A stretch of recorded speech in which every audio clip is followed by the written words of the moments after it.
మిత్రులారా, బయోకెమిస్ట్రీ పాఠాలకు స్వాగతం. మనం ఇంతకుముందు లెక్చర్లో కణం దాని యొక్క వివిధ రకాలైన భాగాల గురించి తెలుసుకున్నాం. వాటిలో అత్యంత ముఖ్యమైనది సెల్ మెంబ్రేన్ అంటే కణత్వచము. ఇవాళ లెక్చర్లో సెల్ మెంబ్రేన్ అంటే ఏమిటి, సెల్ మెంబ్రేన్ అనేది ఏ విధంగా తయారవుతుంది, మరియు దాని ప్రత్యేకతలు, దాని యొక్క ఉపయోగం ఏంటి, అంటే సెల్కి దానివల్ల ఉపయోగం ఏమిటి, అది ఏ విధమైన బాధ్యతలు నిర్వర్తిస్తుంది, ఈ విషయాల గురించి మనం ఇవాళ పూర్తి స్థాయిలో మాట్లాడుకుందాం. ఇక సెల్ మెంబ్రేన్ అంటే మనం ఇంతకు ముందే మనం చూసాం కదా, సెల్ అంటే ఏమిటి, అంటే కణం అంటే ఏమిటి, దాని యొక్క స్థితిగతులు అన్నీ మనం తెలుసుకోవడం జరిగింది. ఒక సెల్ అంటే మీకు క్లుప్తంగా చెప్పడానికి ట్రై చేస్తాను. సెల్ అనేది జీవం నిలుపుకోవడానికి మనకు కావలసిన కనీస అవసరం. ఓకే, అంటే దీనిలో అనేక రకాలైన జీవక్రియలు జరుగుతూ ఉంటాయి. ఈ అనేక రకాలైన జీవక్రియలు ఒకచోట జరగాలి అంటే వాటిని విడిగా ఉంచాల్సిన అవసరం ఉంది. అంటే ఇది బయటి ప్రపంచం, ఇది లోపలి ప్రపంచం, ఈ విధంగా అనమాట. అంటే బయట ఉన్న రసాయన పరిస్థితి, లోపల ఉన్న వాతావరణ రసాయన పరిస్థితి వేరే వేరేగా ఉంటుంది. సో ఈ విధంగా ఉన్న ఎన్విరాన్మెంట్ని సెపరేట్ చేయాలి అంటే, విడివిడిగా ఉంచాలి అంటే మనకు ఒక గోడ లాంటి అమరిక అవసరం. సో ఆ గోడే మనకు ఈ సెల్ మెంబ్రేన్ అనమాట, అంటే కణత్వచం అనమాట. ఇది మామూలుగా. తర్వాత ఇదే రకమైన కణత్వచంతో కణం లోపల వివిధ రకాలైన భాగాలు ఉంటాయి. అంటే అది మైటోకాండ్రియా కావచ్చు, న్యూక్లియస్ అవ్వచ్చు, లైసోజోమ్ అవ్వచ్చు, మరియు గాల్గి ఆపరేటస్ అవ్వచ్చు, ఇవన్నీ ఎక్కడైనా కానీ ఏదేని రెండు వాతావరణాలని విడివిడిగా ఉంచడానికి ఒక త్వచం లాంటిది, అంటే గోడ లాంటి అమరిక ఉన్నట్లయితే ఇట్లాంటివన్నీ మనం సెల్ మెంబ్రేన్ అనొచ్చు. ఓకే, ఇదనమాట. సో మనం ఇప్పుడు సెల్ మెంబ్రేన్ అంటే ఏమిటి, అది అసలు ఈ కాన్సెప్ట్ అనేది ఎలా వచ్చింది, సో దాని వెనుక ఉన్న కథా కమామేషు అంతా మనం తెలుసుకోవడానికి ప్రయత్నిద్దాం. అసలు ఏమైందంటే 1895 అంటే 1895, అంటే ఆల్మోస్ట్ ఒక 130 ఏళ్ల క్రితం ఓవర్టన్ అనే శాస్త్రజ్ఞుడు, వీళ్ళు యాక్చువల్గా ఏమిటంటే జనరల్ ఎనాస్థెటిక్స్, అంటే మన మత్తు మందులు ఉంటాయి చూసారు, అది జనరల్ ఎనాస్థెటిక్స్ మీద వర్క్ చేసేటప్పుడు వాళ్ళు ఏమి అబ్జర్వ్ చేశారంటే, వాళ్ళు వివిధ రకాలైన జనరల్ ఎనాస్థెటిక్స్ ఇచ్చినప్పుడు దేనికైతే ఎక్కువ లిపోఫిలిసిటీ ఉంటుందో, అంటే ఆయిల్స్లో ఏదైతే ఎక్కువ సాల్యుబుల్ అవుతుందో అట్లాంటి డ్రగ్స్కి, జనరల్ ఎనాస్థెటిక్స్కి ఎక్కువ పొటెన్సీ ఉండడం అనేది వాళ్ళు అబ్జర్వ్ చేశారనమాట. ఎక్కువ పొటెన్సీ ఉండడం అంటే ఆ డ్రగ్ ఇవ్వగానే మొత్తం ఉన్న డ్రగ్ అంతా బ్రెయిన్లోకి వెళ్ళిపోవడం వాళ్ళు అబ్జర్వ్ చేశారు. బ్రెయిన్ అనేది ఏమిటి, బాగా లిపోఫిలిక్ కదా, బాగా ఆయిల్ సాల్యుబుల్ ఎన్విరాన్మెంట్ ఉంటుంది అక్కడ. అంటే బ్రెయిన్లో ఎక్కువ కొలెస్టరాల్, తర్వాత లిపిడ్స్ ఉన్న టిష్యూ ఎక్కువ ఉంటుంది, నర్వ్ టిష్యూ. సో అందుకని వీళ్ళు ఏమన్నారంటే, ఎక్కువ లిపోఫిలిసిటీ ఉన్నది ఎక్కువ బ్రెయిన్లోకి వెళ్ళగలుగుతుంది, కాబట్టి మెంబ్రేన్ అనేది ఒక నూనె లాంటి పదార్థంతో తయారైన ఒక త్వచము, అంటే ఒక గోడ లాంటిది అని వాళ్ళు ఒక మోడల్ని ప్రపోజ్ చేశారు. మోడల్ని ఎందుకు ప్రపోజ్ చేశారు, ఎందుకంటే కణం అనేది మనం కంటితో చూడలేం. 1895 అంటే అప్పటికి మైక్రోస్కోపులు కూడా రాలేదు. సో అందుకని అంటే మనం ఏ విధంగానూ మన శరీరం ఏ విధంగా తయారైందనేది తెలుసుకునే అవకాశం లేదు. అటువంటి పరిస్థితుల్లో కేవలం కొన్ని ఎక్స్పెరిమెంట్ల ఆధారంగా కొన్ని ప్రయోగాలు చేసి వారి తెలివితేటలతో కొంతవరకు మనకు అవగాహన తెప్పించే ప్రయత్నం చేశారన్నమాట. అందులో మొదటిది ఈ ఓవర్టన్ మోడల్. ఇక్కడ చివరాఖరికి వీళ్ళు తేల్చింది ఏంటంటే, సెల్ మెంబ్రేన్ అనేది పూర్తిగా నూనె లాంటి పదార్థంతో తయారు చేయబడి ఉంటుంది. ఇది 1895 నాటి పరిస్థితి. ఆ తర్వాత ఏమైంది, లాంగ్ముయిర్ అన్న వేరే శాస్త్రజ్ఞుడు, వాళ్ళు ఏం చేశారంటే, వాళ్ళు ఈ గ్లిజరోఫాస్ఫోలిపిడ్స్ మరియు స్పింగోలిపిడ్స్ ఇట్లాంటి నూనె లాంటి పదార్థాల మీద వాళ్ళు ప్రయోగాలు చేయడం మొదలుపెట్టారు. సో వాళ్ళు ఈ పదార్థాలు, అంటే ఈ స్పింగోలిపిడ్స్ తర్వాత గ్లిజరోఫాస్ఫోలిపిడ్స్ అనేవి ఎలా ఉంటాయంటే, నీళ్లలో కరిగే లక్షణం ఉన్న ఒక పదార్థం దానితోటి నూనెలో కరిగే పదార్థం రెండూ కలిసి ఉన్న ఒక హైబ్రిడ్ మాలిక్యూల్ అనమాట. ఇది గ్లిజరో ఫాస్ఫోలిపిడ్ అవ్వచ్చు, స్పింగోలిపిడ్స్ అవ్వచ్చు.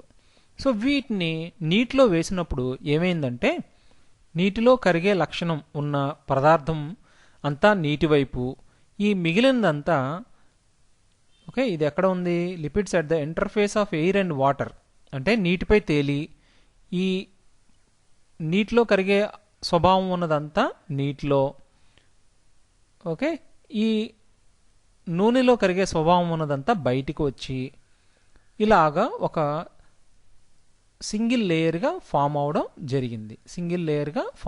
జరిగింది. ఓకే ఇది వాళ్ళు చాలా జాగ్రత్తగా అబ్జర్వ్ చేసి ఈ లాంగ్ముయిర్ అన్న ఆయన ఏమని ప్రపోజ్ చేశారంటే ఇదనమాట. అంటే ఒక సెల్ మెంబ్రేన్ అనేది, అంటే సెల్ మెంబ్రేన్ అనేది ఏమిటి, ఒక రెండు ఎన్విరాన్మెంట్ని అది సెపరేట్ చేయాలి అంటే ఒక లేయర్ కింద ఫామ్ అవ్వాలి. సో ఈ విధమైన అరేంజ్మెంట్ ఉన్నట్లయితే ఒక లేయర్ ఫామ్ అయ్యే అవకాశం ఉంది. కాబట్టి ఈ లాంగ్ముయిర్ అన్న అతను ఏమని చెప్పారంటే సెల్ మెంబ్రేన్ అనేది రెండు రకాలైన లక్షణాలతో కూడిన పదార్థంతో సెల్ మెంబ్రేన్ అనేది తయారయ్యి ఉండవచ్చు అని ఈయన ఒక మోడల్ ప్రపోజ్ చేశారనమాట. అంటే రెండు రకాలైన లక్షణాలు అంటే ఇది నీటిలో కరిగే స్వభావం ఉన్న ఒక భాగం, నూనెలో కరిగే స్వభావం ఉన్న రెండవ భాగం, ఈ రెండు కలిసి ఉన్న హైబ్రిడ్ మాలిక్యూల్తో సెల్ మెంబ్రేన్ కణత్వచం అనేది తయారయ్యి ఉండవచ్చు అని లాంగ్ముయిర్ అన్న అతను 1917లో ప్రపోజ్ చేశారు. ఒక మోడల్ ఇచ్చారనమాట. అంటే బికాజ్ మనం కంటితో చూడలేం కాబట్టి అదే ఇక్కడున్న పెద్ద సమస్య. దీని తర్వాత గార్టర్ అండ్ గ్రెండెల్ ఈయన వీరిరువురు 1925లో వీళ్ళు ఏం చేశారంటే అద్భుతమైన పని అనమాట. మీరు ఎలా అంటే ఆర్బీసీ తీసుకున్నారు, అంటే రెడ్ బ్లడ్ సెల్స్ని మీరు మైక్రోస్కోప్లో చూసినట్లయితే అంటే ఒక 1 మిల్లీలీటర్ బ్లడ్లో ఎంత ఆర్బీసీ ఉన్నదన్నది మనం లెక్కించవచ్చు. మరియు ఆర్బీసీ యొక్క బికాజ్ ఆర్బీసీ అనేది ఎలా ఉంటుంది, ఒక డిస్క్లా ఉంటుంది కాబట్టి దీని యొక్క కొలతలన్నీ మన చేతిలో ఉంటుంది. దీని సర్ఫేస్ ఏరియా ఎంత ఉండొచ్చు అన్నది క్యాలిక్యులేట్ చేశారు వాళ్ళు థియరిటికల్గా. ఈ ఆర్బీసీ తీసుకుని వీటిని మొత్తం ష్రెడ్ చేసేసి దీంట్లో ఉన్న లిపిడ్ మొత్తాన్ని ఎక్స్ట్రాక్ట్ చేసి దాన్ని నీటి మీద వేశారు. అంటే ఈ విధంగా అనమాట. అంటే లాంగ్ముయిర్ గారు చేసిన ఎక్స్పెరిమెంట్ని దానికి ఆయన వాడిన లిపిడ్స్ ఉన్నాయి కదా, అదే విధమైన ఆలోచన తీసుకుని ఆర్బీసీ అంటే స్పెసిఫిక్ నెంబర్ ఆఫ్ ఆర్బీసీ ఉన్న మెటీరియల్ తీసుకుని దాని నుంచి లిపిడ్స్ని ఎక్స్ట్రాక్ట్ చేసి మళ్ళీ ఆ విధంగానే నీటి మీద వేసినప్పుడు నీటి మీద ఇప్పుడు ఇదంతా ఒక వాటర్ అనుకోండి, ఇక్కడ ఒక నూనె డ్రాప్ వేశారనుకోండి, వేసినప్పుడు ఏమవుతుంది, ఇది ఇలా స్ప్రెడ్ అయ్యి ఒక ఏరియాని ఆక్యుపై చేస్తుంది కదా. ఈ ఏరియా మొత్తాన్ని క్యాలిక్యులేట్ చేసినప్పుడు మీరు ఆర్బీసీ యొక్క సర్ఫేస్ ఏరియా అనేది ఎక్స్ అనుకోండి, దీని సర్ఫేస్ ఏరియా 2x వచ్చిందనమాట. అంటే అసలు యాక్చువల్గా ఉన్న సర్ఫేస్ ఏరియా కన్నా డబుల్ ద సర్ఫేస్ ఏరియా, అంటే రెండింతలు సర్ఫేస్ ఏరియాని ఈ లిపిడ్స్ ఆక్యుపై చేశాయి. అంటే దాని అర్థం ఏంటి, దీనిలో రెండింతలు లిపిడ్ ఉండే అవకాశం ఉంది. రెండింతలు లిపిడ్ అంటే ఇట్లాంటిదే, ఓకే ఇలాంటి అరేంజ్మెంట్ ఉండే అవకాశం ఉంది. మరియు అట్లాంటివి 2 లేయర్లు ఉన్నాయి అన్నది వీళ్ళ ప్రపోజల్. ఇది గార్టర్ అండ్ గ్రెండెల్ 1925 దగ్గర ఇటువంటి ప్రపోజల్ ఒకటి వీళ్ళు చేయడం జరిగింది. ఇందులో మీరు దగ్గరగా అబ్జర్వ్ చేసినట్లయితే బయటికి ఉండేది అంటే ఇప్పుడు సర్ఫేస్ ఏరియా చూసారనుకోండి, ఇది అవుట్, ఇది ఇన్. అటువైపుకి పోలార్ హెడ్స్ ఎక్స్పోజ్ అయి ఉన్నాయి అండ్ లిపోఫిలిక్ ఏరియా మాత్రం లోపల ఉండడం జరిగింది. ఈ విధంగా అంటే ఇక్కడ వాటర్ ఉంటుంది కదా, నీటితో టచ్లో ఉండడానికి ఇటువైపు ఉన్న ఏరియా మొత్తం పోలార్గా ఉండడం అండ్ లోపల ఉన్నది మాత్రం లిపోఫిలిక్ ఉండడం వల్ల ఇది పూర్తిగా సీల్ చేసేస్తుంది అనమాట. ఈ రీజియన్ మొత్తాన్ని సీల్ చేసేస్తుంది. సో ఈ విధంగా ఒక విచిత్రమైన అరేంజ్మెంట్ ఉండే అవకాశం ఉంది అని గార్టర్ అండ్ గ్రెండెల్ అనే శాస్త్రజ్ఞులు 1925-26 ఆ టైంలో మనకి ఈ మోడల్ని ప్రపోజ్ చేయడం జరిగింది. ఇది వాస్తవానికి చాలా దగ్గరగా ఉన్న మొదటి మోడల్. దీని తర్వాత డానియల్లీ అండ్ హార్వే అన్న వాళ్ళు ఏమని ప్రపోజ్ చేశారు, ఇదే సేమ్ ఇంతవరకు వచ్చింది. దీని తర్వాత ఏంటంటే మనకు ఒక అంశాన్ని మనం పరిగణలోకి తీసుకోవాలి. ఏంటంటే ఇవన్నీ జరుగుతున్నాయి అంటే కొంతవరకు మనకు సైన్స్లో టెక్నాలజీలో జరుగుతున్న కొత్త కొత్త ఆవిష్కరణలన్నీ మనకు సాయం చేస్తున్నాయి అన్నమాట. అంటే మైక్రోస్కోప్ అన్నది కనుక్కోవడం, దాని తర్వాత ఎలక్ట్రానిక్ మైక్రోస్కోప్ రావడం, ఇంకా దాన్ని పూర్తి స్థాయిలో ఉపయోగించుకోగల సత్తా మనకు రావడం జరిగింది. అదేవిధంగా ఆర్గానిక్ కెమిస్ట్రీ, మైక్రోస్కోపీ, తర్వాత ఈ క్వాంటిటేటివ్ మైక్రోస్కోపీ, ఇట్లాంటి చాలా రకాలైన ఫిజికల్ కెమిస్ట్రీ, ఇందులో చాలా రకాలైన ఆవిష్కరణలు జరిగాయి, మార్పులు వచ్చాయి. సో వీటన్నిటినీ దృష్టిలో పెట్టుకుని ఒక్కొక్కటి అంటే డై కెమిస్ట్రీ అంటాం చూసారా, అంటే మైక్రోస్కోప్ కింద మనం ఏదైనా ఒక సెల్ని అబ్జర్వ్ చేసేటప్పుడు కాంట్రాస్ట్ ఏజెంట్స్ అని వాడతాం. అంటే కొన్ని కెమికల్స్ యాడ్ చేస్తే అవి మనకు కలర్ కాంట్రాస్ట్ బాగా వచ్చి ప్రతి భాగాన్ని క్లియర్గా చూడటానికి అవకాశం ఉంటుంది. సో ఇట్లాంటివన్నీ యాడ్ అయ్యేసరికి వీళ్ళు ఏమని ప్రపోజ్ చేశారు, వీళ్ళు కనుక్కున్నది ఏంటంటే ఇదే ప్రపోజల్, దీనికి కొంచెం ఎదరికి వెళ్ళారనమాట. అంటే వీళ్ళు మైక్రోస్కోప్ కింద చూసినప్పుడు డై వేసి ఆ లేయర్కి, అంటే సెల్ మెంబ్రెయిన్ అని మనం ఏదైతే అనుకుంటున్నామో దాని దగ్గర దానికి రెండు వైపులా నల్లని పదార్థాలు కనిపించడం జరిగింది. అంటే ప్రోటీన్ అనేది ఈజీగా ఐడెంటిఫై చేయొచ్చు నిన్హైడ్రిన్ రియేజెంట్ ఇట్లాంటివి యాడ్ చేసినట్లయితే. సో వీళ్ళు డావిసన్ అండ్ డేనియల్లీ ఏమైనా ప్రపోజ్ చేశారంటే సెల్ మెంబ్రెయిన్ అనేది ఫిజికల్గా చాలా స్ట్రాంగ్గా ఉంటుంది. అంత స్ట్రాంగ్గా ఉండాలంటే ఈ మాత్రం అరేంజ్మెంట్ సరిపోదు. సో దీనిపైన కింద ప్రోటీన్తో కూడిన ఒక నెట్వర్క్ ఆఫ్ ఫైబర్స్ ఉండాలి అన్నది వీళ్ళ ప్రపోజల్. సో అదే విధమైన పరిశోధన ఫలితాలు వీళ్ళకి వచ్చాయి. సో డేవిసన్ అండ్ డేనియల్లీ 1935లో కనిపెట్టిన దాని తర్వాత మరికొంత రీసెర్చ్ వర్క్ చేసిన రాబర్ట్సన్ అనే సైంటిస్ట్ 1960లో ఇదే విషయాన్ని కన్ఫర్మ్ చేయడం జరిగింది. అంటే ఈ సెల్ మెంబ్రెయిన్ ఫాస్ఫోలిపిడ్ బైలేయర్కి పైన కింద కూడా పూర్తి స్థాయిలో ప్రోటీన్ ఫైబర్ నెట్వర్క్ ఉంది అని ఈయన కనుక్కున్నాడు.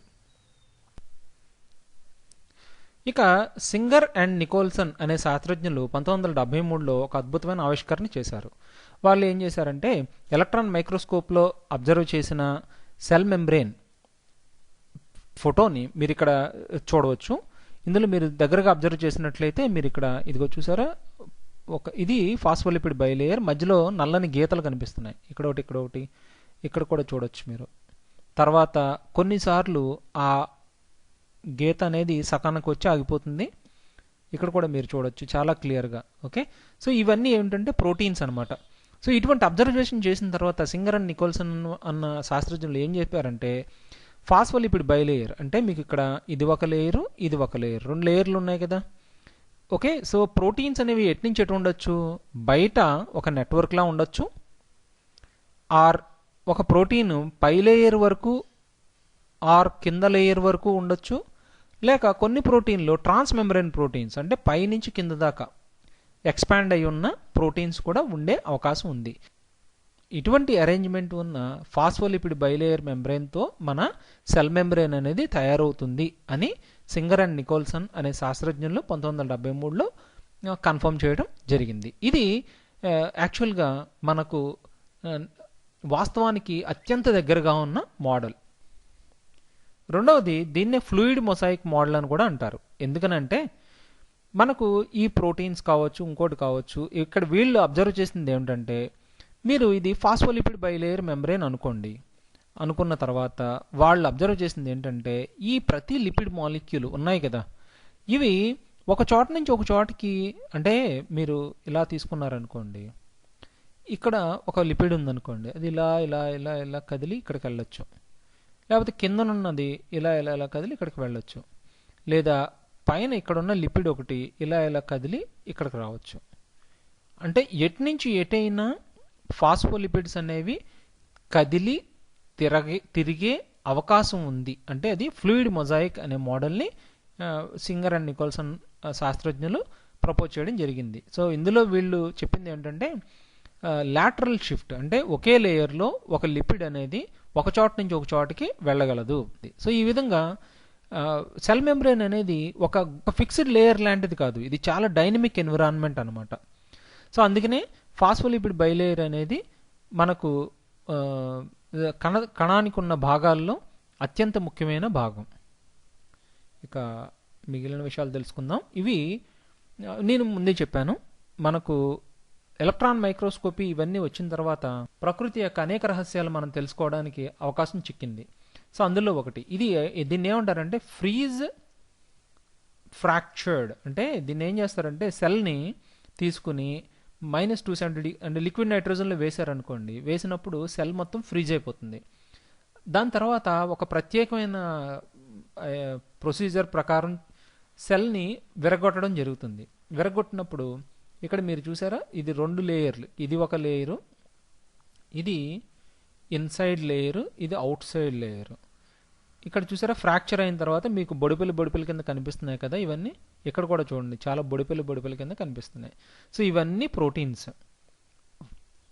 ఓకే, ఇవన్నీ ప్రోటీన్సే. సో ఇది మనం కళ్ళతో చూడగలిగింది, అంటే మైక్రోస్కోప్ సహాయంతో కళ్ళతో చూడగలిగింది. సో దీన్ని మనం సైంటిఫిక్గా ఎక్స్ప్లెయిన్ చేయాలి అంటే మనం ఏ మోడల్ ప్రపోజ్ చేయగలం. ఓకే, సో ఇట్లాంటివి అన్నీ దృష్టిలో పెట్టుకుని సింగర్ అండ్ నికోల్సన్ అన్న శాస్త్రజ్ఞులు మనకు phospholipid bilayer membrane impregnated with proteins అనే ఫ్లూయిడ్ మొజాయిక్ మోడల్ని ప్రపోజ్ చేయడం జరిగింది. సో ఇక్కడ మీరు ఇదే విషయాన్ని కార్టూన్ మోడల్లో చూసినట్లయితే చూసారు, ఇక్కడ 2 లేయర్లు ఉన్నాయి. కొన్ని ప్రోటీన్స్ ఇక్కడ దాకా వచ్చి ఆగిపోతున్నాయి, కొన్ని ప్రోటీన్స్ ట్రాన్స్ మెంబ్రేన్ ప్రోటీన్స్ ఇవన్నీ, కొన్ని ప్రోటీన్స్ ఏమో ఓన్లీ పై లేయర్ వరకే ఉంటాయి, అట్లా అనమాట.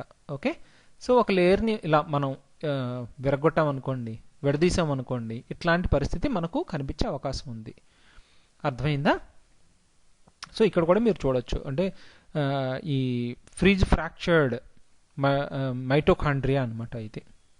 అంటే మనకు సెల్ బయట సెల్ మెంబ్రేనే కాదు, సెల్ లోపల ఉన్న అన్ని సెల్ ఆర్గానెల్స్, అంటే సెల్లోని వివిధ రకాలైన భాగాలు ఉంటాయి, అవన్నీ కూడా సెల్ మెంబ్రేన్ అంటే ఫాస్ఫోలిపిడ్ బైలేయర్ మెంబ్రేన్ తోటే తయారు చేయబడ్డాయి అని తెలుసుకోవడానికి ఎలక్ట్రాన్ మైక్రోస్కోపీ మరియు వివిధ రకాలైన పద్ధతులు ఉపయోగపడ్డాయి.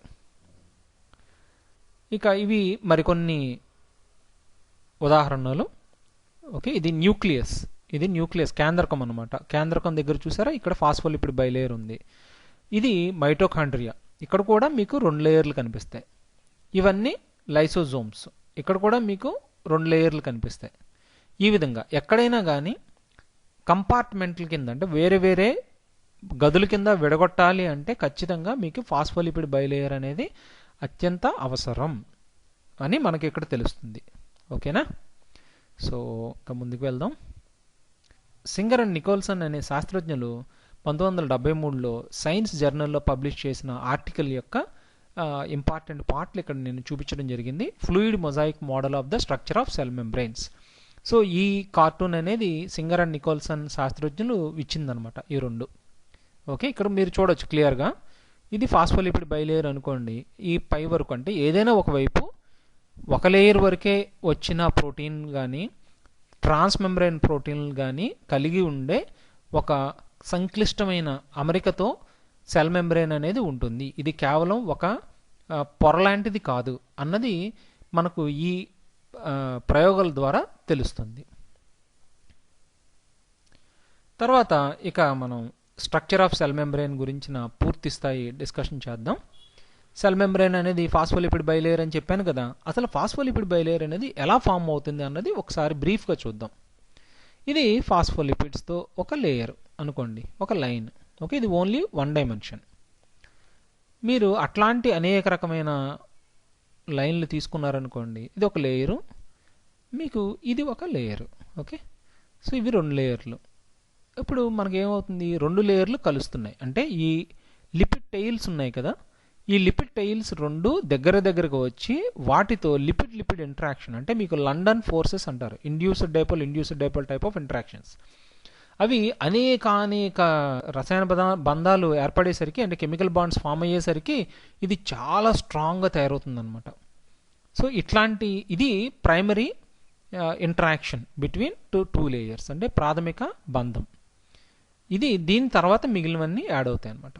సో దీనికి వివిధ రకాలైన ప్రోటీన్లు కనుక మనం యాడ్ చేసామనుకోండి, యాడ్ చేసిన తర్వాత ఇటువంటి సంక్లిష్టమైన ఆకృతి మనకు తెలుస్తుంది. ఇది సెల్ మెంబ్రేన్ యొక్క యాక్చువల్ స్ట్రక్చర్ అని మనం తెలుసుకోవచ్చు. సో దీంట్లో ఏమున్నాయి? ట్రాన్స్ మెంబ్రేన్ ప్రోటీన్స్ ఉన్నాయి, కొన్ని ప్రోటీన్స్ ఏమో ఒకవైపే ఉంటాయి, వివిధ రకాలైన ఎన్విరాన్మెంట్లు ఉంటాయి. ఆ ప్రోటీన్స్ అనేవి పైన అంటే సిగ్నలింగ్ మాలిక్యూల్స్ అవ్వచ్చు, ఇంకోటి అవ్వచ్చు, అనేక రకాలైన పనులు ఈ ప్రోటీన్లు చేస్తూ ఉంటాయి. అంటే కేవలం సెల్ మెంబ్రేన్కి బలాన్ని ఇవ్వడమే కాదు, సెల్ మెంబ్రేన్కి ఒక షేప్ ఇవ్వడమే కాదు, ఇవి అనేక పనులు చేస్తూ ఉంటాయి. అవన్నీ మనం తెలుసుకుందాం. మీరు ఒక ప్రోటీన్ని తీసుకున్నారనుకోండి, అంటే సెల్ మెంబ్రెయిన్లో, ఇది సెల్ మెంబ్రెయిన్ అనుకోండి, దాంట్లో ఒక ప్రోటీన్ ఉంది. ఆ ప్రోటీన్ అనేది ఎన్ని రకాల పనులు చేస్తుంది? ఒకటి ట్రాన్స్పోర్ట్ ఆఫ్ మాలిక్యూల్స్, అంటే సెల్ ఉందనుకోండి, సెల్ అనేది తనకు తానుగా జీవించగలదు. ఎప్పుడు? మనం వాడికి పోషకాలు ఇచ్చినప్పుడు. పోషకాలు అనేవి లోపలికి వెళ్ళాలి కదా, లోపలికి ఎలా వెళ్తాయి? లోపలికి వెళ్ళడానికి ట్రాన్స్పోర్టేషన్, అంటే ఒక చోట నుంచి ఒక చోటకి పదార్థాలని తరలించే ప్రక్రియ చూడడానికి ఈ ప్రోటీన్ అనేది ఉపయోగపడుతుంది. ఇది ఒకటి. తర్వాత ప్రతి కణానికి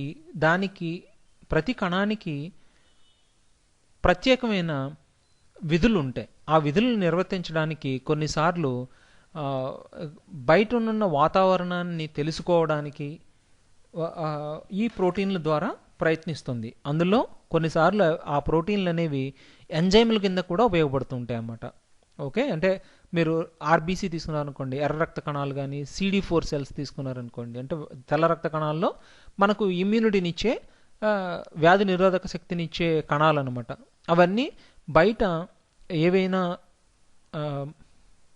ఏవైనా సూక్ష్మ క్రిములు, మనకు వ్యాధికారక క్రిములు ఏమైనా వచ్చాయనుకోండి, సో వాటిని తెలుసుకునే ప్రక్రియలో దాని పైన ఉన్న ప్రోటీన్లని కొన్నిటిని ఎంజైమ్లుగా కూడా ఉపయోగిస్తుంది అనమాట. ఇది. తర్వాత కొన్ని రకాలైన సెల్స్ బయట ఏం జరుగుతుందో తెలుసుకోవడానికి సెన్సరీ ప్రోటీన్స్ని పెడతాయి. అవి ఒకవైపు నుంచి వచ్చే బయటనున్న కెమికల్స్ తోటి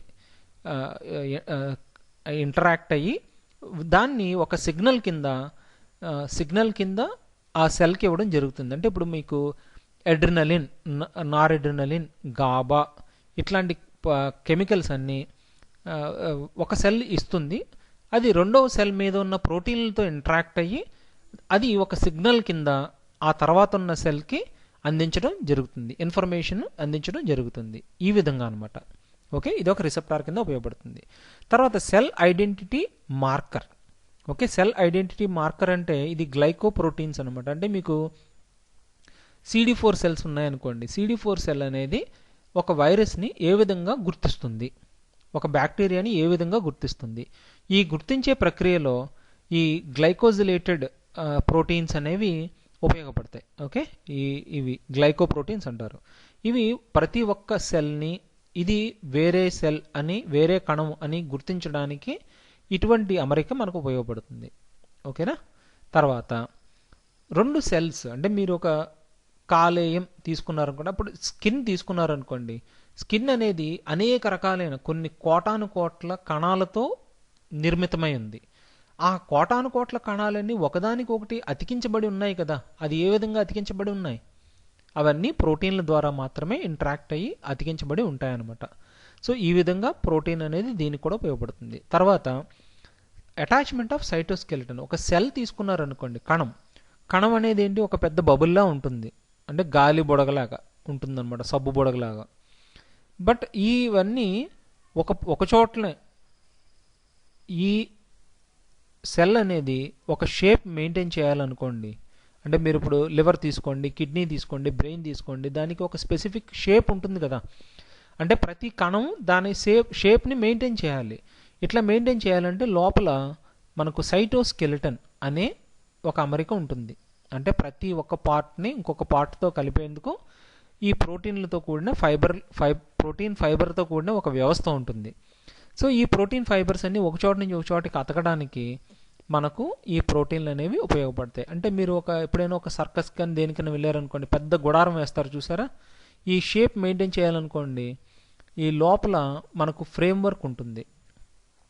లోపల మనకు కర్రలతో ఊచలతో కట్టిన ఫ్రేమ్వర్క్ ఉంటుంది. ఇదే విధంగా ఈ ఫ్రేమ్వర్క్ ఉంటుంది కాబట్టే ఈ గుడారానికి షేప్ అనేది మెయింటైన్ అవుతుంది. ఓకేనా, ఇది ఇలా కట్టబడి ఉంటుంది అనమాట.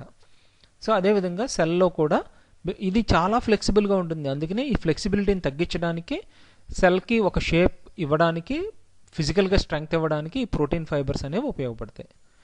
ఓకే, ఈ ప్రోటీన్స్ అనేవి అంత ముఖ్యమైన పనులు నిర్వర్తిస్తూ ఉంటాయన్నమాట. ఓకే, ఒక సెల్, ఏదేని ఒక సెల్ అంటే మన శరీరంలోని అది తల నుంచి పాదాల వరకు ఏ టిష్యూ తీసుకున్నా కానీ అది ఒక ప్రత్యేకతని పొంది ఉంది అంటే అది కేవలం దాని లోపల మరియు దాని బయట సెల్ మెంబ్రెయిన్ మీద ఉన్న ప్రోటీన్ల ద్వారా వచ్చిన ప్రత్యేకత మాత్రమే. అంటే ఒక లివర్ సెల్ని ఒక కిడ్నీ సెల్ని మీరు డిఫరెన్షియేట్ చేయాలనుకోండి, ఏ విధంగా వేరువేరుగా చేయగలరు అంటే దాని మీద ఉన్న ప్రోటీన్ల ద్వారా మాత్రమే. సో మిగిలిందంతా అంటే ఫాస్ఫోలిపిడ్ సెల్ మెంబ్రెయిన్ కావచ్చు, మిగిలిన విషయాలన్నీ అన్నిటికీ ఒకే విధంగా ఉండడం జరుగుతుంది. ఓకేనా. ఓకే మిత్రులారా, ఇంకా ముందుకు వెళ్దాం. కొంతమంది శాస్త్రజ్ఞులు అసలు మెంబ్రెయిన్ కంపోజిషన్ అంటే మనం ఇప్పుడు మాట్లాడుకున్నది అంటే కాలేయం యొక్క కణం, కిడ్నీ యొక్క కణం, నెర్వ్ యొక్క కణం అనేవి ఏవైనా వాటి యొక్క కెమిస్ట్రీలో అవి ఏ రసాయన పదార్థాలతో తయారయ్యి ఉన్నాయి అనేది తెలుసుకునే ప్రక్రియలో వాడు చేసిన ఎనాలిసిస్లో ఏం తెలిసిందంటే నెర్వ్ సెల్ ఉంటుంది చూసారా, అందులో అంటే దానిపైన కవరింగ్లా ఉంటుంది అనమాట. అంటే ఇప్పుడు ఇది న్యూరాన్ అనుకోండి, ఇది న్యూరాన్, ఇది దీనిపైన మైలిన్ షీత్ అనేది ఉంటుంది. సో ఈ మైలినేటెడ్ సెల్స్ని ఎనాలిసిస్ చేసినప్పుడు అందులో లిపిడ్ యొక్క శాతం 18, ప్రోటీన్ యొక్క శాతం 16, అంటే ఆల్మోస్ట్ 50-50 ఉంది. కానీ మైటోకాండ్రియాలో తీసుకున్నప్పుడు లిపిడ్ శాతం కేవలం 24, ప్రోటీన్ శాతం 76 ఉంది. ఆర్బీసీ తీసుకున్నప్పుడు ఇది 50-50 ఉంది. ఓకే, పర్సంటేజ్ అంటే ఆల్మోస్ట్ మైలిన్ షీట్తో సమానంగా ఉంది. కానీ ఇక్కడ మైటోకాండ్రియాలు చూసారా, ప్రోటీన్లు చాలా ఎక్కువ ఉన్నాయి. అంటే మైటోకాండ్రియాలో ఏం జరుగుతుంటుంది, అనేక రకాలైన మెటబాలిక్ ప్రాసెస్లు జరుగుతాయి, ఎలక్ట్రాన్ ట్రాన్స్పోర్ట్ చైన్ జరుగుతుంది. అదే కాకుండా అనేక రకాలైన పదార్థాలు ముందుకి లోపలికి వెళ్ళడానికి, అంటే మైటోకాండ్రియా లోపలికి వెళ్ళడం, మైటోకాండ్రియా నుంచి బయటకు రావడం. ఓకే, ఈ విధంగా పెద్ద ఫ్యాక్టరీ లాగా పనిచేస్తూ ఉంటుంది. అందుకనే దీని మీద ఈ సెల్ మెంబ్రెయిన్ లోపల అనేక రకాలైన ప్రోటీన్లు ఉండడం జరుగుతుంది. అందుకనే మైటోకాండ్రియాలో ప్రోటీన్ శాతం చాలా ఎక్కువ. ఓకే, సో ఈ విధంగా అనమాట. కానీ myelin sheath, red blood cells ఉందనుకోండి, దానికి కేవలం ఆక్సిజన్ని ఒక చోట నుంచి ఒక చోటకి తీసుకెళ్ళటం మాత్రమే, అంతకు మించిన పెద్ద పనులేమి ఉండవు ఆర్బీసీకి. ఓకే, సో అందుకనే మనకు లిపిడ్ శాతం అండ్ ప్రోటీన్ శాతం, ఈ ప్రోటీన్ అంతా హిమోగ్లోబినే ఉంటుంది ఎక్కువ. సో ఈ విధంగా మెంబ్రెయిన్ కంపోజిషన్ అనేది కూడా ఒక టిష్యూ నుంచి ఇంకో టిష్యూకి వేరువేరుగా ఉంటుంది. సో ఇప్పుడు మనం ఫాస్ఫోలిపిడ్ బైలేయర్ యొక్క అసలు కెమిస్ట్రీ ఏంటన్నది తెలుసుకోవడానికి ప్రయత్నిద్దాం. మనం ఫాస్ఫోలిపిడ్ బైలేయర్ని ఎలా రిప్రజెంట్ చేస్తాం, ఒక ఓ వేసి దానికి 2 తోకలు పెట్టడం జరుగుతుంది. ఇది పోలార్ హెడ్ అంటాం, ఇవి 2 లిపోఫిలిక్ టైల్స్ అని చెప్పడం జరుగుతుంది. సో ఇది యాక్చువల్గా దీని రిప్రజెంటేషన్ యొక్క అర్థం ఏంటి, మనకు మామూలుగా నేచర్లో ఫ్యాటీ యాసిడ్స్ అంటే లాంగ్ చైన్ ఫ్యాటీ యాసిడ్స్ అనేవి ఎప్పుడు గ్లిజరాల్ యొక్క ఎస్టర్స్గా ఉంటాయన్నమాట. అంటే మనం CH2O C double bond O R, CHO C double bond O R dash, CH2O C double bond O R double dash. So దీన్ని ట్రైగ్లిజరైడ్స్ అంటారు. అంటే ఇవి మన వెజిటబుల్ ఆయిల్స్లో ఉండే అమరిక. మన శరీరంలో కూడా ఇటువంటి ట్రైగ్లిజరైడ్సే ఉంటాయి. కానీ దీంట్లో కొద్ది మార్పులు మనం చేసినట్లయితే, అంటే 2 ఆక్సిజన్స్ మీద ఉన్న ఎస్టర్స్ అలాగే ఉంచి 3వ కార్బన్ మీద ఉన్న ఆక్సిజన్తో ఒక ఫాస్ఫారిక్ యాసిడ్తో ఎస్టరిఫై అయ్యి, ఫాస్ఫారిక్ యాసిడ్ ఇంకొక హైలీ పోలార్ మాలిక్యూల్తో కనెక్ట్ అయి ఉన్నట్లయితే కనుక ఇటువంటి ఎన్విరాన్మెంట్ మనకు ఫాస్ఫోలిపిడ్ బైలేయర్లో కనిపించడం జరుగుతుంది. మీరు ఇక్కడ క్లోజ్గా అబ్జర్వ్ చేసినట్లయితే ఇక్కడ మొత్తం అంటే ఇక్కడ ఫాస్ఫారిక్ యాసిడ్ ఉంది, ఇక్కడ ఇంకొక పోలార్ మాలిక్యూల్ అంటే ఇక్కడ మీకు ఇథైల్ అమైనో మాయిటీ తోటి ఇథైల్ అమైనో మాలిక్యూల్ తోటి అటాచ్ అయి ఉంది. ఇక్కడ చాలా రకాలైన పోలార్ మాలిక్యూల్స్ ఉండే అవకాశం ఉంది. బట్ మొత్తానికి మనం చూసినట్లయితే ఇక్కడ నుంచి ఈ ఏరియా మొత్తం చాలా పోలార్ అంటే వాటర్ సాల్యుబుల్ అంటే నీటిలో కరిగే స్వభావం తత్వం ఉన్న పదార్థం అనమాట ఇదంతా. సో అందుకని ఇది పోలార్ హెడ్ అంటాం. ఇక్కడ మీరు కిందకు చూసినట్లయితే ఈ రెండు తోకల లాంటి అమరిక వచ్చింది కదా, ఇది ఒక ఫ్యాటీ యాసిడ్ యొక్క టైల్, ఇది ఇంకొక ఫ్యాటీ యాసిడ్. ఇవి రెండు చాలా లిపోఫిలిక్ అంటే ఆల్కీన్స్. ఇవి ఆల్కీన్స్ మీకు వాటి యొక్క లక్షణం ఎలా ఉంటుంది, అవి ఎక్కువ ఆయిల్లో సాల్యుబుల్ అవుతాయి అన్నమాట, అంటే నూనెలో కరిగే పదార్థాలు ఇవి. సో ఈ విధంగా ఉన్న అమరిక మన ఫాస్ఫోలిపిడ్ బైలేయర్ మెంబ్రెయిన్లో ఉంటుంది. సో అది ఇక్కడ అనమాట. కానీ ఇది మీరు చూసినట్లయితే జాగ్రత్తగా ఈ ఫ్యాటీ యాసిడ్ టైల్స్ అనేవి చాలా ఫ్లెక్సిబుల్గా ఉంటాయి, అంటే మీకు అటు ఇటు కదిలే అవకాశం ఎక్కువ. అందుకనే మీకు ఫ్లూయిడ్ బెడ్ లైక్ ఎన్విరాన్మెంట్ అనేది వస్తుంది. కానీ అది మరీ ఎక్కువ ఫ్లెక్సిబుల్గా ఉందనుకోండి, మనకు సెల్కి షేప్ నిలబడే అవకాశం లేదు, అంటే ఒక రూపం లేదంటే సెల్కి మన శరీరంలోని వివిధ రకాలైన భాగాలు వాటి రూపు నిలుపుకునే అవకాశం ఉండదు. అంటే ఇప్పుడు హార్ట్ తీసుకున్నారనుకోండి, హార్ట్కి ఫిజికల్గా చాలా స్ట్రెంగ్త్ ఉండాలి, ఎందుకంటే అది పంప్ చేయాలి, బ్లడ్ పంప్ చేయాలి, పంప్ చేసిన తర్వాత మళ్ళీ రిలాక్స్ అవ్వాలి, మళ్ళీ కన్స్ట్రిక్ట్ అవ్వాలి, ఇట్లా పంప్ చేస్తూనే ఉండాలి, అంటే తన షేప్ని తను నిలుపుకోవాలి ఫస్ట్. సో ఇటువంటి చిన్న చిన్న ఆలోచనలతో మనం సెల్ మెంబ్రెయిన్ అంటే ఫాస్ఫోలిపిడ్ బైలేయర్ మెంబ్రెయిన్ని ఇంకొంచెం మన ఐడియాని ఇంప్రూవ్ చేసుకోవడానికి ఇక్కడ ఇంకొకటి ఇస్తున్నాను. ఈ బాగా ఫ్లెక్సిబుల్గా ఉండే ఫ్యాటీ యాసిడ్స్ మధ్యలో కొలెస్టిరాల్ అనే పదార్థం ఉంటుంది. ఇది కొలెస్ట్రాల్ యొక్క స్ట్రక్చర్. మీరు కొలెస్ట్రాల్ని చాలా జాగ్రత్తగా చూసారనుకోండి, ఇది ఒక సైక్లోహెక్సేన్, ఇది ఒక సైక్లోహెక్సేన్, ఇది సైక్లోహెక్సేన్, ఇది సైక్లోహెక్సేన్. ఈ ఏరియా మొత్తం చాలా రిజిడ్, అంటే ఇది అటు ఇటు కదిలే అవకాశం లేనటువంటి అమరిక.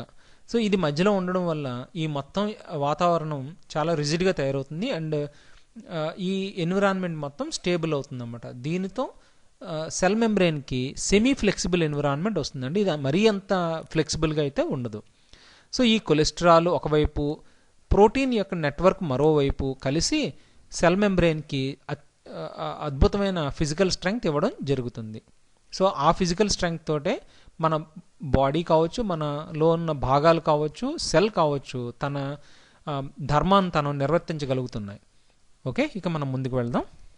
ఇందాక మనం చూసిన ఫాస్ఫోలిపిడ్ బైలేయర్ మెంబ్రెయిన్లో పోలార్ హెడ్ ఉంది కదా, అంటే ఈ పార్ట్ పోలార్ హెడ్. మనం ఏం చూసాం, గ్లిజరాల్, ఇది బ్లూ కలర్లో ఉన్న పార్ట్ అంతా గ్లిజరాల్. ఓకే, ఈ పక్కన రెండు ఫ్యాటీ యాసిడ్స్. ఇది ఇంతవరకు అన్నిట్లోనూ కామన్గా ఉంటుంది. మీరు దీనికి ఏం యాడ్ అవుతుంది, ఫాస్ఫారిక్ యాసిడ్ మరియు వేరే ఒక నీటిలో కరిగే స్వభావం ఉన్న పదార్థం. ఇక్కడ సిరైన్ అనేది ఒక ఎమైనో యాసిడ్, ఇది ఉండొచ్చు, అంటే ఫాస్ఫారిక్ యాసిడ్కి అటాచ్ అయి ఉంటుంది అనమాట. ఫాస్ఫాటిడైల్ కొలిన్ అనే మాయిటీ, ఇది అంటే ఎస్టైల్ కొలిన్ విన్నారు కదా, అట్లాంటిది అనమాట. తర్వాత ఇథనాలమైన్, ఇది ఇందాకడే చూసాం మనం, ఇథనాలమైన్. ఇదే కాకుండా ఒక షుగర్ మాలిక్యూల్ కూడా అటాచ్ అయి ఉండొచ్చు, అంటే ఇది ఎనోసిటాల్. తర్వాత ఇవి అత్యంత సాధారణంగా కనిపించేవి. ఇది కార్డియోలిపిన్ అనేది ఒక ప్రత్యేకమైన అమరిక. ఇందులో ఎలా ఉంటుందంటే ఇది గ్లిజరాల్, ఫాస్ఫేట్, మళ్ళీ గ్లిజరాల్ వచ్చింది ఇక్కడ చూసారా, ఇది మళ్ళీ ఇక్కడ మళ్ళీ ఇంకొక గ్లిజరాల్ వచ్చింది. దాని తర్వాత రెండు లిపిడ్స్, ఇక్కడ రెండు లిపిడ్స్. అంటే ఇది ఎలా ఉంటుందంటే ఇది పోలార్ హెడ్ అనుకోండి, ఇటు ఒక రెండు టైల్స్, ఇటు ఒక రెండు టైల్స్ వచ్చినాయి అనుకోండి, ఎట్లా ఉంటుంది, ఒక విచిత్రమైన ఎన్విరాన్మెంట్ కదా. సో ఇట్లాంటి ప్రత్యేకమైన అమరిక మనకు హార్ట్ టిష్యూలో మనకు కనిపిస్తాయి అన్నమాట. ఓకేనా, అందుకనే హార్ట్కి కొన్ని ప్రత్యేక లక్షణాలు ఉంటాయి. ఇకపై కొన్నిసార్లు ఏమవుతుందంటే గ్లిజరాల్ ఉంది కదా, గ్లిజరాల్ బదులు కొన్ని ప్రత్యేకమైన లిపిడ్స్ మన శరీరంలో ఉంటాయి. అందులో ఒకటి ఏమిటంటే స్పింగోసిన్.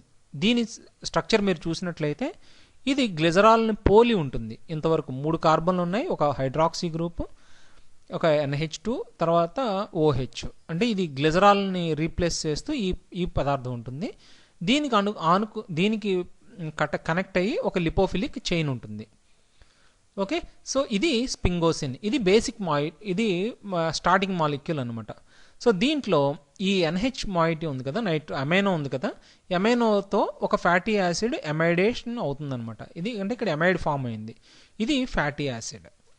ఓకే, ఇట్లాంటి మాలిక్యూల్ని మనం సిరమైడ్స్ అంటాం.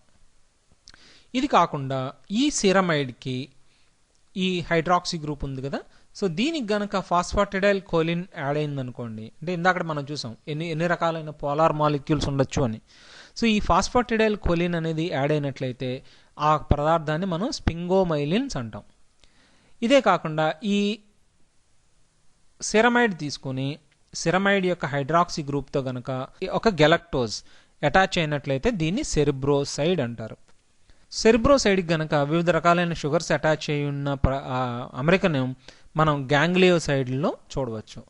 సో ఈ విధంగా ఫాస్ఫోలిపిడ్ బైలేయర్ మెంబ్రేన్ అనేది అనేక రకాలైన లిపిడ్స్తో, పోలార్ ఫంక్షనల్ గ్రూప్స్తో, అంటే నీటిలో కరిగే లక్షణాలున్న అనేక రకాలైన పదార్థాలతో మరియు నూనెలో కరిగే లక్షణం కలిగి ఉన్న అనేక రకాలైన పదార్థాలతో తయారవుతూ ఉంటుందన్నమాట.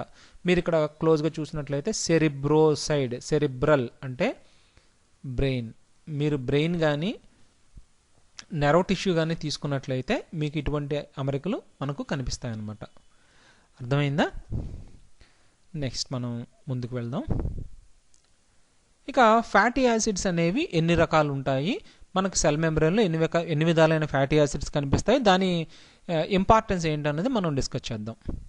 సో ఇక్కడ ఫ్యాటీ యాసిడ్ అంటే ఒక లాంగ్ చైన్ ఉండి, అంటే ఆల్కైల్ చైన్, ఇవన్నీ CH2 అంటే తక్కువలో తక్కువ 16 కార్బన్లు ఉంటాయి ఈ ఫ్యాటీ యాసిడ్లో.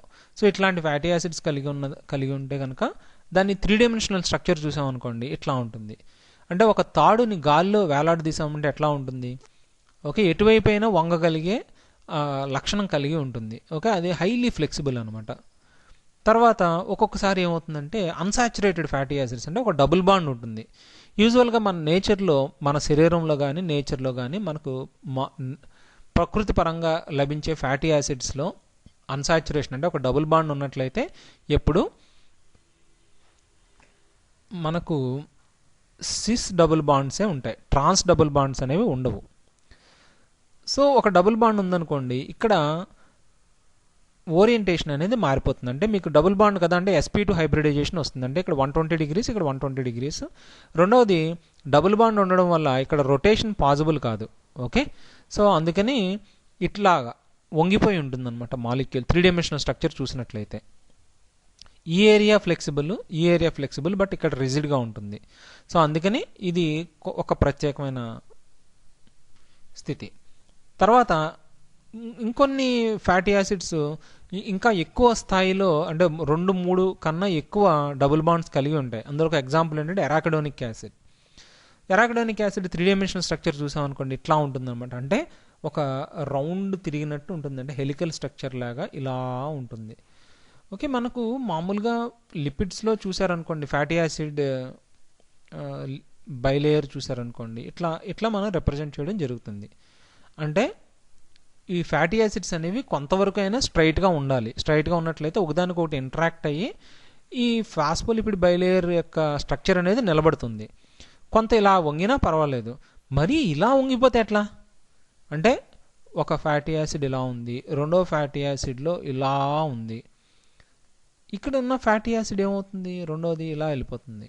అంటే నెక్స్ట్ ఉన్న ఫ్యాటీ యాసిడ్కి దీనికి మధ్య అంటే ఈ స్ట్రక్చర్ అనేది మొత్తం డిస్టర్బ్ అయిపోతుంది. సో ఇటువంటి పరిస్థితిలో ఉన్నప్పుడు ఎరాకిడోనిక్ యాసిడ్ అనేది మన సెల్ మెంబ్రేన్లోకి ఎందుకు వస్తుంది అన్నది మనం తెలుసుకోవాలి. ఓకేనా? సో ఇది ఒక ప్రత్యేకమైన పరిస్థితి. మీరు ఇందాకడే చూసారు ఫాస్ఫోలిపిడ్ బైలేయర్ మెంబ్రెయిన్లో ప్రోటీన్స్ ఉంటాయి అని. ఫాస్ఫోలిపిడ్ బైలేయర్ అనేది కంప్లీట్గా నాన్ పోలార్ ఎన్విరాన్మెంట్లో ఉన్నట్టు ఉంటుంది. అది ప్రోటీన్ని ఎలా పట్టుకుని ఉంచగలుగుతుంది అన్నదే క్వశ్చన్ ఇక్కడ. సో ఈ విధంగా ఫాస్ఫోలిపిడ్ బైలేయర్ అనేది ప్రోటీన్ చుట్టూరా అమరి ఉంటుంది.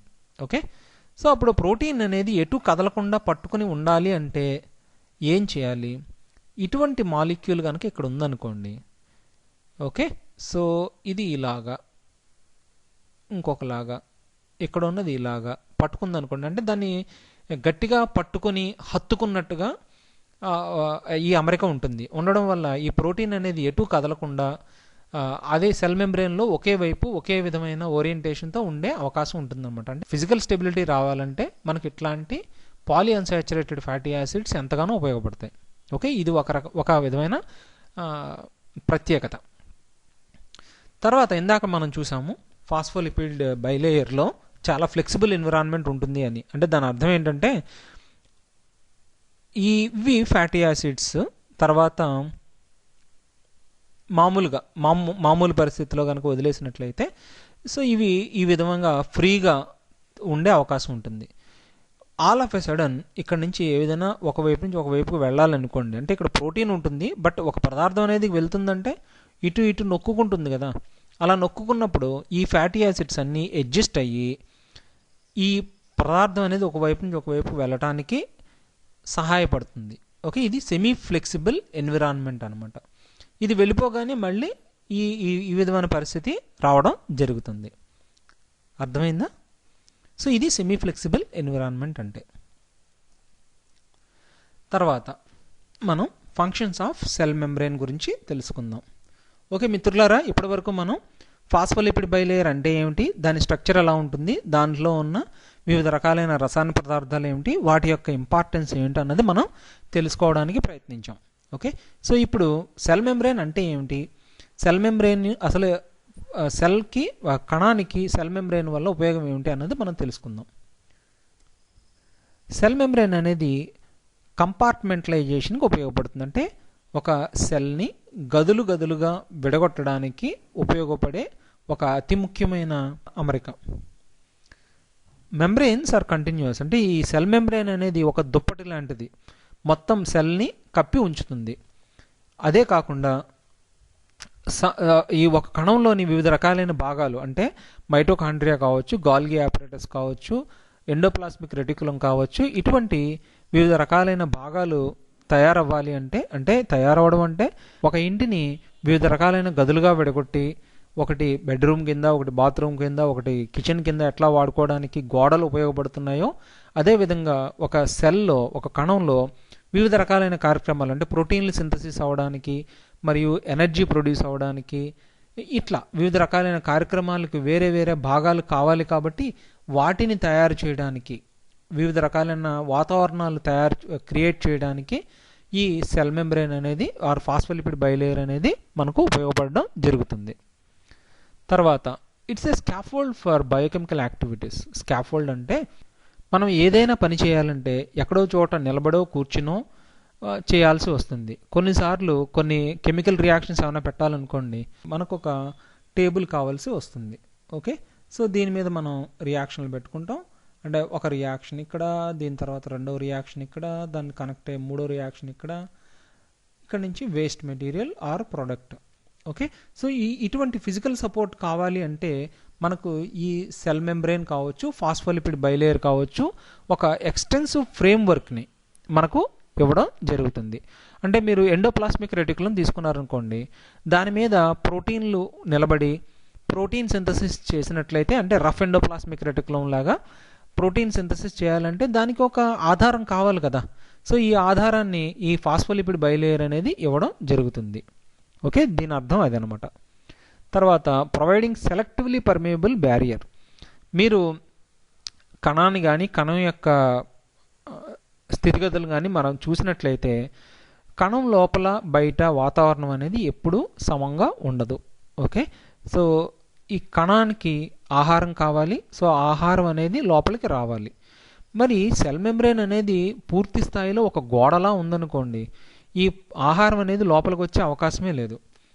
కానీ ఇందాక చెప్పినట్టు ఈ ట్రాన్స్ మెంబ్రెయిన్ ప్రోటీన్స్ అనేవి ప్రత్యేకమైన భాగాలు, అమరికలు. సో వీటి ద్వారా మనకు ఆహారం అనేది ఒకవైపు నుంచి ఇంకో వైపుకు వచ్చే అవకాశం ఉంది. సో ఈ విధంగా సెల్ మెంబ్రేన్ అనేది కొన్ని రకాలైన ప్రత్యేకమైన పదార్థాలను మాత్రమే ఒకవైపు నుంచి ఒకవైపుకు వెళ్ళడానికి అనుమతిస్తాయి.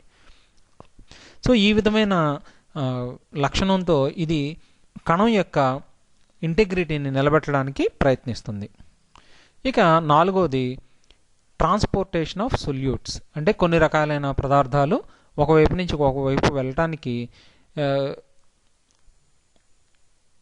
సెల్ మెంబ్రేన్ అనేది ఉపయోగపడుతుంది. ఇందులో ఇవి పదార్థాలే కాదు, కొన్నిసార్లు అయాన్స్ కూడా అవుతాయి. అంటే ప్రోటాన్ కావచ్చు, సోడియం క్లోరైడ్ ఇట్లాంటివన్నీ ఒకవైపు నుంచి ఒకవైపు వెళ్ళటానికి ప్రత్యేకమైన అమరికలు, అంటే వీటిని ఏమంటారంటే ఛానల్స్ అంటాం అనమాట. ఛానల్స్ అంటే ఇవి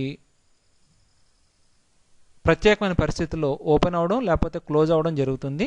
సో దాంతో ఒకవైపున ఉన్న అయాన్స్ రెండో వైపుకు వెళ్ళడం జరుగుతుంది. సో ఈ విధంగా ఇంట్రాసెల్యులర్ అండ్ ఎక్స్ట్రా సెల్యులర్ అంటే సెల్ లోపల సెల్ బయట ఉన్న అయాన్ స్ట్రెంగ్త్ని మెయింటైన్ చేస్తుంది, మరియు pH మిగిలిన వాటిని కూడా మెయింటైన్ చేయడానికి సెల్ మెంబ్రేన్ అనేది ఎంతో ఉపయోగపడుతుంది. ఎన్నోసార్లు ఈ పదార్థాల తరలింపు ప్రక్రియ అనేది కాన్సన్ట్రేషన్ గ్రేడియంట్కి ఎగెనిస్ట్గా జరుగుతుంది. అంటే యూజువల్గా ఎట్లా ఎక్కువ కాన్సన్ట్రేషన్ ఉన్న చోట నుంచి తక్కువ కాన్సన్ట్రేషన్కి వెళ్తుంది. ఓకే, ఒకవైపున ఎక్కువ ఉన్నాయనుకోండి, ఎక్కువ కాన్సన్ట్రేషన్ ఉన్న వైపు నుంచి తక్కువ కాన్సన్ట్రేషన్ ఉన్న వైపుకి వెళ్ళాలి. కానీ సెల్ మెంబ్రెయిన్లో ఉన్న ప్రత్యేకమైన అమరికల ద్వారా ఒకవైపున ఉన్న కెమికల్ మాత్రమే రెండో వైపుకు వెళ్ళటానికి అనుమతిస్తాయి. సో ఇటువంటి ప్రత్యేకమైన అమరిక ద్వారా సెల్ మెంబ్రెయిన్ రెండు వాతావరణాలని పూర్తి స్థాయిలో విడదీయడానికి ఎంతగానో ఉపయోగపడుతుంది. ఇక ఐదవది రెస్పాండింగ్ టు ఎక్స్టర్నల్ స్టిమ్యులై. మనం ఇందాకడే చూసాం, సెల్ మెంబ్రెయిన్ లోపల ఉండే ట్రాన్స్ మెంబ్రెయిన్ ప్రోటీన్స్ అనేవి కొన్నిసార్లు సిగ్నల్ రిసెప్షన్ కింద పనిచేస్తాయి. అంటే ఇక్కడ నుంచి ఒక సిగ్నల్, అంటే సిగ్నల్ అనేది ఎప్పుడు కెమికల్ ద్వారానే జరుగుతుంది. అంటే ఎడ్రినలిన్, నారెడ్రినలిన్, గాబా ఇట్లాంటివి అవి అటాచ్ అవ్వగానే సిగ్నల్ అనేది ఒకవైపు నుంచి ఇంకోవైపు వెళ్ళటానికి ఉపయోగపడుతుంది. ఓకే, అంటే ఎడ్రినలిన్ ఇక్కడ అటాచ్ అయిందనుకోండి, దానికి తదనుగుణంగా లోపల ప్రక్రియలు మార్పులు చెందడం జరుగుతుంది అనమాట. సెల్ లోపల మార్పులు చెందడం జరుగుతుంది. సో ఈ విధంగా ఫాస్ఫోలిపిడ్ బైలేయర్ మెంబ్రెయిన్ అనేది ఇన్ఫర్మేషన్ ఎక్స్చేంజ్కి కూడా ఉపయోగపడుతుంది. తర్వాత ఇంటర్సెల్యులర్ ఇంట్రాక్షన్ అంటే రెండు సెల్స్ కనుక ఒకదానికొకటి ఇంటరాక్ట్ అవ్వాలనుకోండి, ఇక్కడ ఒక సెల్ ఉంది, ఇక్కడ ఇంకొక సెల్ ఉంది, ఈ రెండు ఇంటరాక్ట్ అవ్వాలనుకోండి, ఇది మ్యాక్రోఫేజ్ అనుకోండి, ఇది బ్యాక్టీరియా అనుకోండి. సో దీని మీద ఉన్న ప్రోటీన్తో దీని మీద ఉన్న ప్రోటీన్ని చూసి ఇది బ్యాక్టీరియాని గ్రహించడం ద్వారా ఎండోసైటోసిస్ జరిగి బ్యాక్టీరియాని ఇది తినేయడం జరుగుతుంది. ఓకే, సో బ్యాక్టీరియాని తినేయడం జరుగుతుంది. సో ఈ విధంగా ఎదుటి సెల్ ఏమిటి అన్నది తెలుసుకోవడం అనేది సెల్ మెంబ్రెయిన్ మీద ఉన్న ప్రోటీన్ల ద్వారా మాత్రమే సాధ్యం. ఎందుకంటే అదే కదా బయటకు ఉండేది. సో మిత్రులారా, ఈ విధంగా సెల్ మెంబ్రెయిన్ అనేది అనేక విధాలుగా మనకు ఉపయోగపడుతుంది, ఒక సెల్కి ఉపయోగపడుతుంది. సో మిత్రులారా, మనం ఫాస్ఫోలిపిడ్ బైలేయర్ గురించి తెలుసుకున్నాం, మనం సెల్ మెంబ్రెయిన్ గురించి తెలుసుకున్నాం.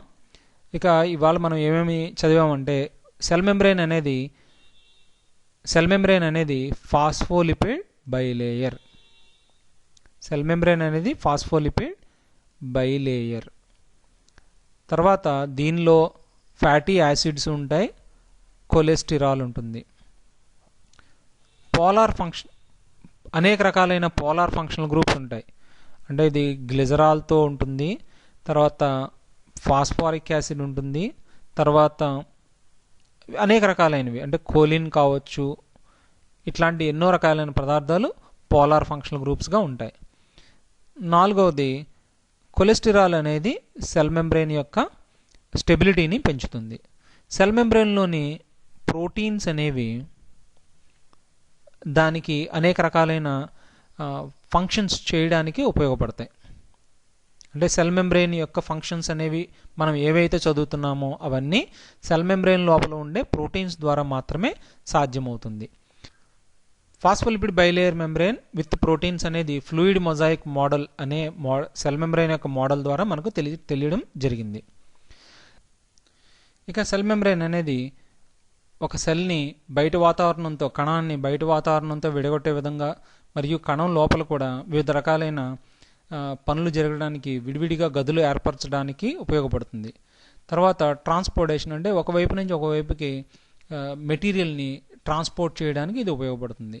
తర్వాత అనేక రకాలైన జీవరసాయన చర్యలు జరగడానికి ఒక సపోర్ట్ కింద cell membrane or phospholipid bilayer membrane అనేది ఉపయోగపడుతుంది. తర్వాత సొల్యూట్స్ అంటే ఒకవైపు నుంచి ఒకవైపు కెమికల్స్ని ట్రాన్స్పోర్ట్ చేసేటప్పుడు సహజ సూత్రాలకు విరుద్ధంగా ఒకవైపు నుంచి ఒకవైపుకు కెమికల్స్ ట్రాన్స్పోర్ట్ అవ్వడానికి దీనిలోని ప్రత్యేకమైన అమరికల ద్వారా సహాయపడుతుంది. సిగ్నలింగ్ అంటే ఒకవైపునున్న అంటే బయట వాతావరణానికి అనుగుణంగా లోపల వాతావరణం మారడానికి బయటనున్న ఇన్ఫర్మేషన్ లోపలికి రావడానికి సిగ్నలింగ్ వ్యవస్థ అనేది సెల్ మెంబ్రెయిన్లో ఇంటిగ్రేట్ అయి ఉంటుంది. తర్వాత సెల్ నుంచి సెల్కి కమ్యూనికేట్ చేయడానికి అంటే ఒక కణం రెండవ కణానికి తాకినప్పుడు రెండవ కణం యొక్క లక్షణాలను తెలుసుకోవడానికి సెల్ మెంబ్రెయిన్లోని ప్రత్యేకమైన అమరికలు ఉపయోగపడతాయి. సో మిత్రులారా, ఇది ఇవాల్టి పాఠం cell membrane and it's functions. మీకు ఈ పాఠం పూర్తిగా అర్థమైందని అనుకుంటున్నాను. మీకు ఏవైనా డౌట్స్ ఉన్నట్లయితే మీరు కామెంట్ సెక్షన్లో పెట్టండి. నేను మీకు మీ డౌట్స్ తీర్చడానికి ప్రయత్నిస్తాను. నా ఛానల్ సబ్స్క్రైబ్ చేసుకోండి, ఎందుకంటే మీకు ఈ సబ్జెక్ట్ మీద మిగిలిన వీడియోలు పెట్టినప్పుడు మీకు నోటిఫికేషన్ రావడం జరుగుతుంది. అది మీకు ఉపయోగపడుతుంది. మీరు ఈ వీడియో పూర్తిగా చూసినందుకు ధన్యవాదాలు. మరొక అద్భుతమైన వీడియోతో మీ ముందుకు వస్తాను. అంతవరకు సెలవు. Thank you.